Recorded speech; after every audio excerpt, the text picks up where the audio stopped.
Josh Sitton and TJ Lang are listed as questionable for Sunday night's game against the Chicago Bears.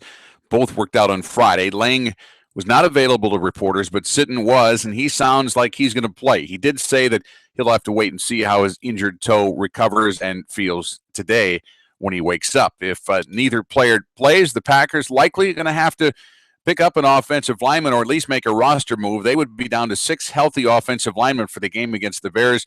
They do have Josh Walker on the practice squad. He would likely get activated. Also on the injury front, wide receiver Kevin Dorsey injured his foot in practice on Thursday, described as a significant injury.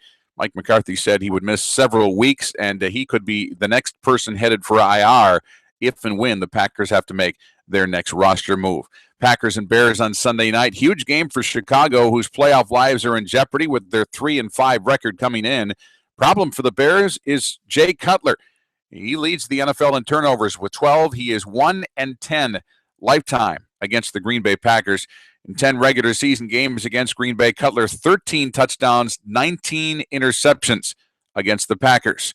Cutler turned it over twice in the Packers' 38-17 loss for the Bears against the Packers back on September the 28th.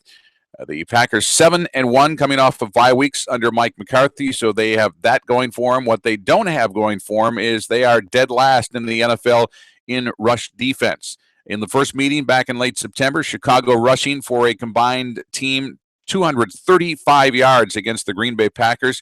Some members of the Packers defense seem to think that they're handling the run just fine and they're making improvements.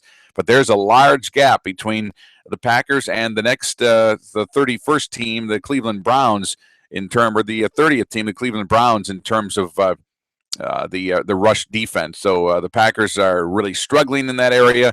We'll see if it improves against the Chicago Bears on Sunday night. Again, Chicago needs a victory worse than the Packers do at this point in time.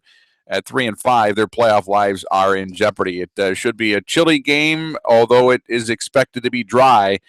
Weather-wise for NFL players, not a problem at all. Packers and Bears on Sunday at Lambeau Field, and I'll be back on Monday to give you my thoughts on the outcome of the Packers and Bears in the NFC North meeting at Lambeau Field.